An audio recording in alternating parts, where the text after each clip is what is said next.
Christmas. It's Christmas morning. Oh, I've been so excited. Santa Claus, I've been wanting a new football and a remote control car. That's all I've wanted, and I think I'm gonna get it. Oh boy.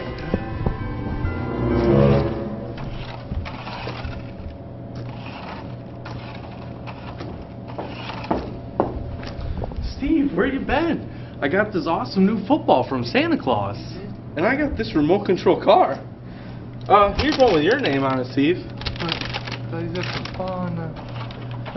Look how cool that car is. That's what I wanted. What's this?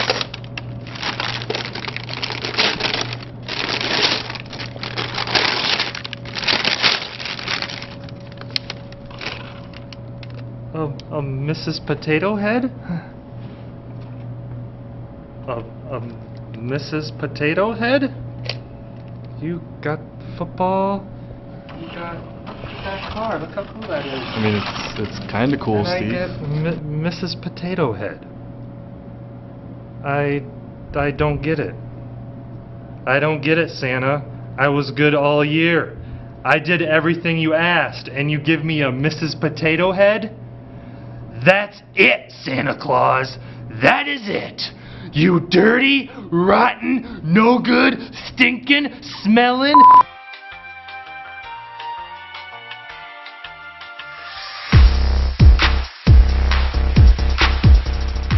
Hello everyone, welcome to this week's edition of Telegraph Herald More Than the Score, presented by Dubuque Bank and Trust and Dubuque Auto Plaza. Happy holidays everyone, I'm your host Steve Ortman, alongside Tim O'Neill. Tim, how is it going?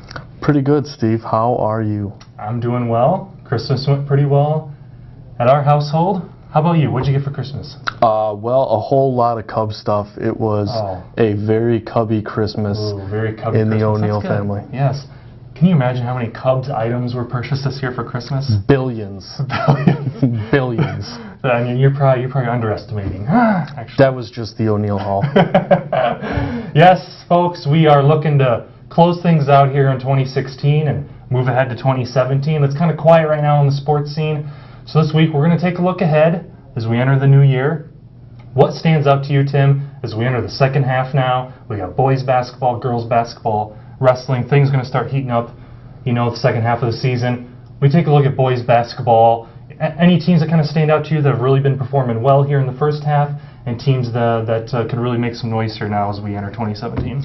Senior and Cascade really are two on the boys' side in Iowa that stand out. I know you'll know a little bit more about them. What have you seen out of them that really Well, technically, I to be honest, I actually haven't seen anything out of them because Brendan West is the guy that covers the boys' basketball scene. But, ratings are kind of in the toilet when he's on the show. So we just kind of have to make do without him. But we are going to make sure we get him on here soon again because we need to talk some boys' basketball. But as far as the Dubuque Senior goes, they're having a fantastic season. They've been ranked most of the season.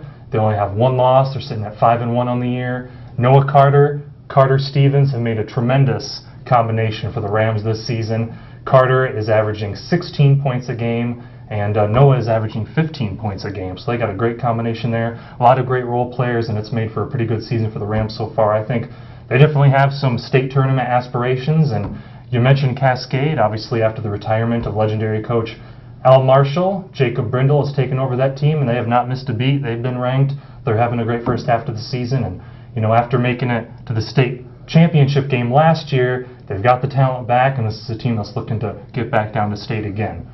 But now as we kind of turn our attention to girls basketball, certainly some teams in the area have had a great first half to the season, and teams are definitely looking forward to 2017 to keep that momentum going. On the Iowa side, you got to look at Western Dubuque, undefeated on the season. They've made it to 3 straight Class 4A state tournaments.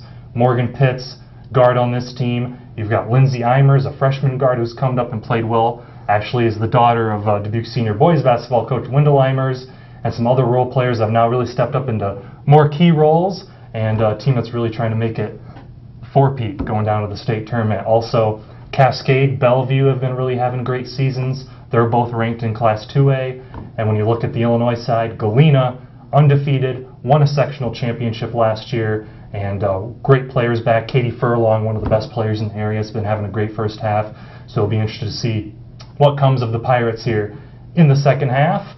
And we got Tim O'Neill here, so what else are we going to talk about? Wrestling. You look at the first half of the wrestling season, who's been really dominant, and who do you think will be able to carry that over as we turn the calendar page? Well, Western Dubuque has been really strong in the first half of the season. Hempstead's had a good first half of the season, too, in dual wrestling.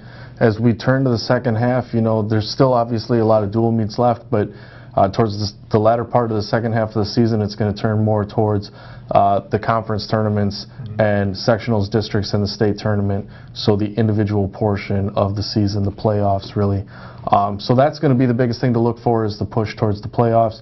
I know there's a few more wrestlers out there trying to notch their 100th win.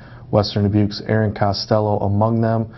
He's one of the top-ranked wrestlers for the Bobcats. So, you know, it's really just building towards that playoff push as far as wrestling. It should be interesting to see how it plays out here in the next couple months.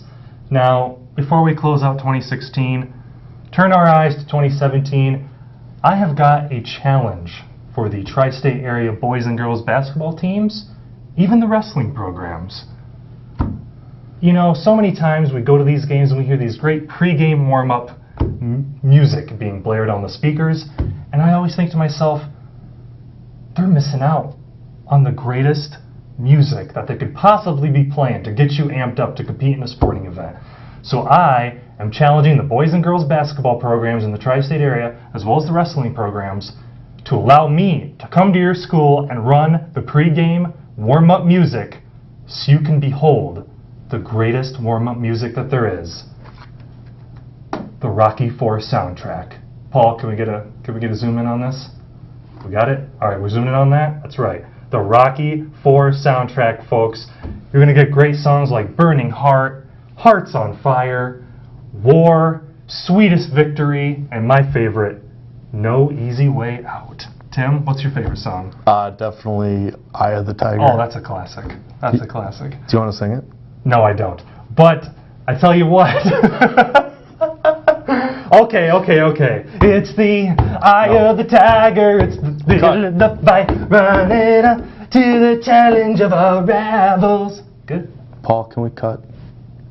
I can do a karaoke version if you'd like. But I'm laying the challenge down. Let Steve Ortman come to your school, run the warm-up music, and you will get the best possible amp-up music you could ask for to get ready for your game, the Rocky IV soundtrack. Send us a direct message on Twitter at @THSportsFeed and let us know if you're up to the challenge. That's it. I think that's going to do it. I always like it when they rock out to Godsmack. I'll be sitting there on press row just kind of headbanging a little. It's a good time. All right, well, anyway, that's going to do it for this week's episode of Telegraph Herald More in the Score, presented by Dubuque Bank and Trust and Dubuque Auto Plaza. He's Tim O'Neill. I'm Steve Ortman. And Tim, I think it's safe to say the real lesson coming out of this episode is if you want to get your presents that you really, really want on Christmas, Santa's watching, and you got to be good starting right now. Or yesterday. Or yesterday.